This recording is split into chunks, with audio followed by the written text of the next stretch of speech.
let's talk about one of the greatest movies ever made.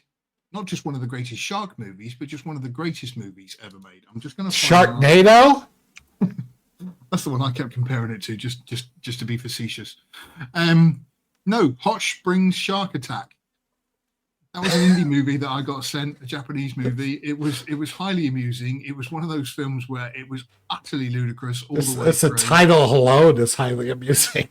But I kind of enjoyed it, which I make no apologies for. But here we go. So first of all, let's have a look at Stark's breakdown of the timeline of Jaws.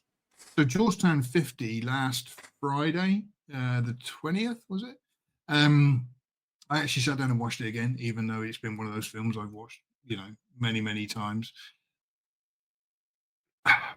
So I don't know whether to delve into this or delve into why it works. Actually, do you know what? Let's delve into the why it works as well, as opposed to the timeline. Yeah, I think everybody knows, or at least our incredible amount of 5 viewers know, the history of Jaws and all the problems that we had with the shark and everything. But why does the movie still work today? Well, Maddox, are you asking me, or are you... No. Sorry, Maddox, leave this place, watch Jaws, and then come back. You are banned. And he said he is only joking. So he's full of shit. But yeah, this novel came out obviously by Richard D. Zanuck. No, they were the producers. I thought he was called Peter something. I'm sure he's called Peter Brown. As you can see, I've done all my homework on this. Peter Benchley. Thank you. And then they wanted to turn this into a movie, so they used this new, young and up and coming guy, Steven. How do you pronounce that? Spielberg. Spielbergo. His Mexican counterpart. Senor Spielbergo. Who, I mean, he made Sugarland Express, which I have seen, but it's not a huge. It's okay. But Jill is fantastic, absolutely brilliant. Yeah, Duel's great. And so they got this guy to make this new Jaws movie.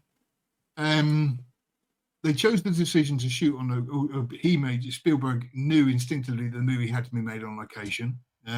Green screens weren't a thing back then, as opposed to nowadays. And so, where did he say it was? Blah, blah, blah, blah. Sorry, like I say, Stark's investigation of this was fantastic. But it was all filmed. I can't see it here now. Martha's Vineyard. It was filmed at Martha's Vineyard Island. Yeah.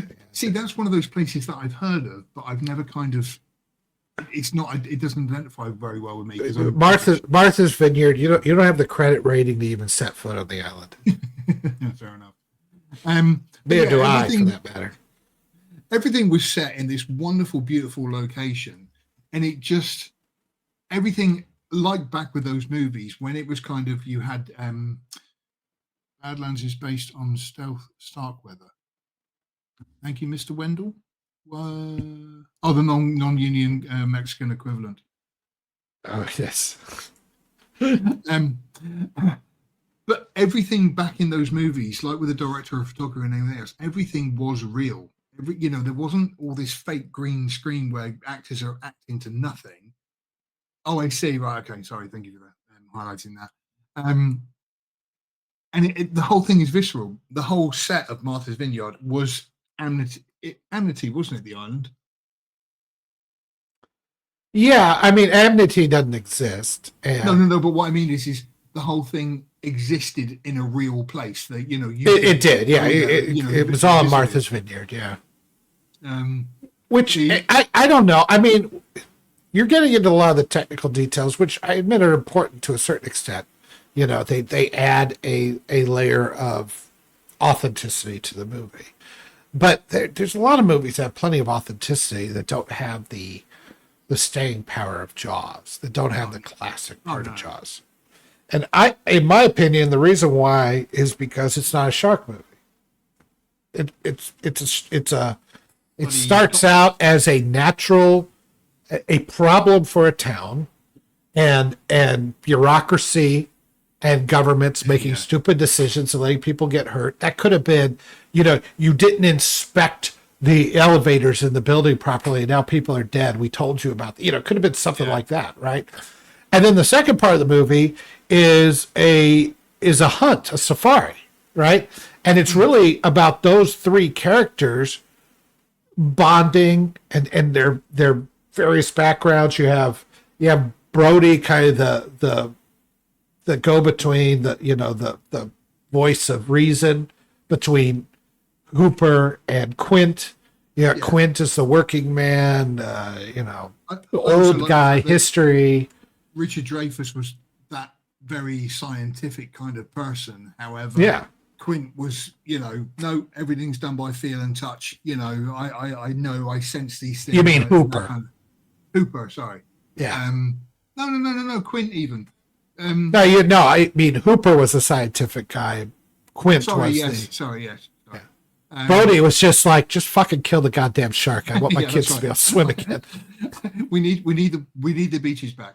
But the fact that you've got these two guys who were at loggerheads both on the set and off the set really, really worked as a trio of people. And you identify with all of them. The execution, the acting is amazing, but the story is about the shark is, I don't want to say incidental, but he is, it's not about the shark. And that's the mistake all the other movies make after that. Just every shark movie makes this mistake after that, is making it about the shark. Sharks are fucking boring. They eat. Hooper said it the best. They swim, they eat, and they make little sharks. And that's all they do. And it's like, that's not a character. It's just a force of nature. Yeah. So you got to make it about the other things. And nobody did it better than Jaws. Nobody understood it better than Spielberg. And I don't know why they can't figure it out. Or maybe it's just not enough to figure out. Maybe it's a one and done, and that you'll never make a good shark movie again. Not really. I mean, with it, again, he was then limited with Bruce the Shark, that it didn't work. None of them kind of worked. But then that was like the happy accident that, if you do give away the monster too early or too quickly, it kind of spoils things. That's what worked about Alien. Alien had this thing, but you never actually kind of saw it until literally the last 10 minutes in all its glory. And the same with Jaws. Not seeing the shark then made it worse because your imagination is far worse. Yeah, I would say obviously the foundation is the themes, the stories, the two stories, and the characters around them. I think that's the foundation. Everything you're talking about is, if you don't do it right, it will chip away at that foundation. And instead, they, it's if you're building a house, right? You have the foundation is the story and the characters. Everything else is, does it look good, right? Does it feel, and did you put in shitty water fixtures? You put in, brass, and everything they did, or every decision they made, even the things that didn't work, they did so well that it ended up becoming on top of that foundation was just perfection. Some of it happy accidents, some of it good casting, some of it, whatever reason, good direction, you name it. You said about Spaceballs being kind of an LED in a bottle. This was lightning in a bottle. It was genuine lightning in a bottle. Yeah, absolutely. And I don't know, so many things had to go wrong for it to go right. Yeah. If that makes any sense. And And you had that foundation, you had the amazing casting, you had the perfect actors, you had, everything just worked. And it's like, I don't know how, the guy stopped making shark movies because you just can't, I don't see how you get better than it. I don't see how you can ever get better than it. Whilst we've been having our deep and meaningful conversation about Jaws, Mannix and Mr. Wendell have been talking about Starkweather, which I've not heard of. Frighteners has a Starkweather plotline as well. The Frighteners, I do remember. I'm glad you guys are in, having a nice little conversation and a sort of little first date whilst me and Yoda are pouring our hearts out here. Whatever keeps them on the stream, I don't give a fuck. Aliens is still better. You see the xenomorphs everywhere. I don't know. Like I say, if you're making a, who is Charles Starkweather? Am I missing something here? I have no idea. No, right. It must not be important. If Lance, we've never heard of it, it Charlie can't be anything Sheen's. worth a shit. But yeah, it's true what you're saying, Mr. Wendell, that the aliens are kind of good, but in the original, hiding that alien and only getting flashes and glimpses of it just Well, made it more terrifying. This is the problem of comparing Alien and Aliens, right? Yes. Because Yeah, Alien is Friday the 13th, right? It's a slasher movie, in essence. Final Girl, all that kind of stuff. It's a completely different movie than Aliens, which is almost a war movie. It's an action, it's like Predator or something. It's much more of an action movie. It's not a horror movie. So both of them just happen to use the same source material to make it work. The same character, same creature, all that kind of stuff, same universe. But they are completely different movies. And I think they're both excellent representations of their genre, with Alien being a perfect representation of the horror genre, especially the slasher genre, and Aliens being a perfect representation of the action war movie type, action genre, let's call it that. So I don't say, well, is one better than the other? It's like, this is where I get irritated by comparing movies, And, Mr. Wendell is perfectly all right. He said he wanted to put a little tangent, but don't worry. I'm going to have to look up Badlands now because I'm kind of intrigued, which is fine. My ever-growing watch list. I just need it even longer. I can't tell you how many movies I've got in there at the moment. But has it? Wait. Badlands with Charlie Sheen's asshole father. You mean Martin? Sheen, yeah, Martin Sheen. But he has also just said that Alien is a haunted house movie. Yeah, you can put it there too. It's an action movie. Yeah, haunted house would work. I kind of put it more in the slasher genre because there's not a lot of supernatural stuff in it, so to speak. No, but I don't know. You can go either way. Horror. Yeah. Okie doke. So basically, Jaws works because he's awesome. The end. Yeah, John. I watched it in the theater a few years ago. I think we even talked about it. Yeah, you did. I remember you saying. Yeah, and it was like, it was the one I'd never seen in the theater. Now I do remember when it came out, but I was 5. And telling my mom, it's like, well, it's only rated PG. It'll be fine. They didn't fall for that shit. Do you believe that was rated PG? No wonder millennials and Gen Z are so fucking brittle, I'm still going to tell the story of my dad had it on in our 8mm cinema that we had growing up. My dad had a copy of it, and he showed me when I was about 7 or 8, I suppose. The scene at end where Quint dies, Dad wanted me to not emotionally scar me with the horrific incident. He turned the bulb off on the projector, but let the film still run through with the sound. So my 7 or 8-year-old imagination was a million times worse than what was going on screen. Did he not learn from what Spielberg had already established in that movie, which don't show it makes it worse? Yeah. And so for years afterwards, I was scared of the bath, glasses of water, all that kind of thing. Water? No, there might be a shark in it. Yeah. So, and bless my dad, he did try to save me from that. But yeah, ultimately, Jaws, like I say, we just cannot beat it as a movie. Okie doke, we are going to. Yes, I have. I've got it in 4K. I haven't got the 4K. I haven't bought any physical media in a while.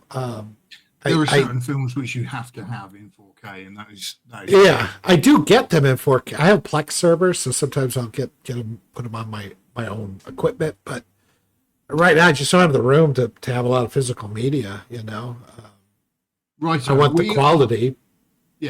We are going to wrap up because we're going to keep it short and sweet. So that's been a nice hour.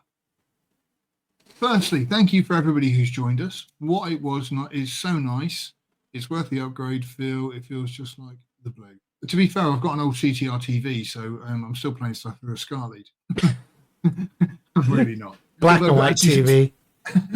Funny enough, I actually do have a video recorder kicking around here somewhere. I haven't gotten rid of any of my physical media, Mr. Wendell. I just haven't bought new stuff because I'm in No. Yeah, I completely agree. A little townhome. Yeah. But anyway, listen, falling asleep watching Murder, She Wrote. Wow. There's an admission.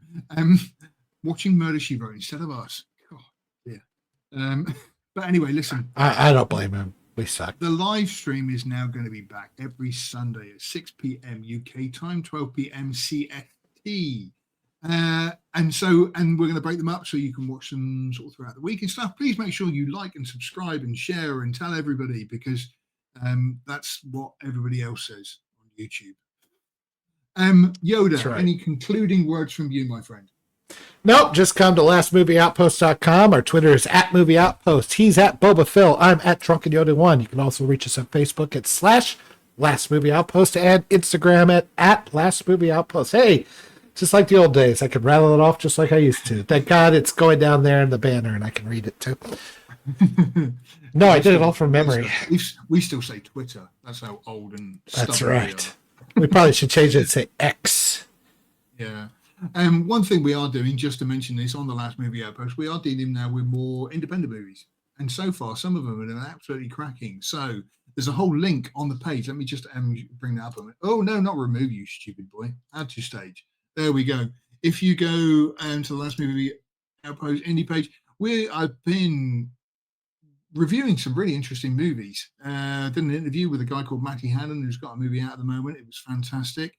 There's 3 reviews going up tomorrow.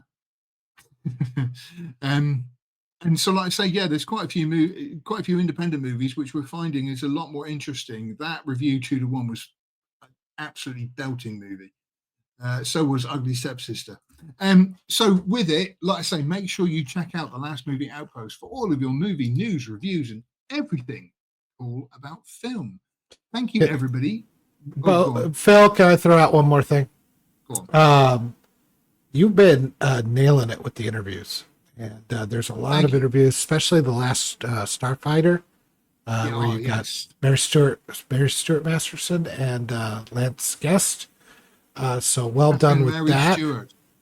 Catherine Mary Stewart. When I say Mary Stewart, McMasterson, I am old. Catherine Mary Stewart, my bad. But in any case, you've been hitting interviews left and right, and if there's somebody out there who would like to be interviewed for our little site, please come in. But they've been quality, and as much shit as I give you, ought to get some kudos for that one. But no, with them, I've been thoroughly enjoying them. Chatting to some people has been fantastic, and we've got hopefully some bigger names coming up. I don't like to say anything, so I don't like to jinx it. We were hopefully looking to talk to Danny Houston, who was in Wolverine and was in Wonder Woman. But unfortunately, apparently we're not a big enough outlet. Yeah. So it didn't happen. We suck. Yeah. That's basically effectively what they said. But with it, can you not stop swearing on the chat, please, and thank you. But with it, like I say, yeah, we've been getting some good interviews and we're chasing more up. And so, happy days. But make sure you check the Last Movie Outpost, because like I say, there is movie news and reviews and interviews every single day. Other than that, thank you very much, and we will see you. How do I change this again? Oh, it's over here, isn't it? Yes, we will see you next week. Yep. Thanks a lot. And you guys have a good rest of the week. Remember, just come out and read our articles. We got more coming.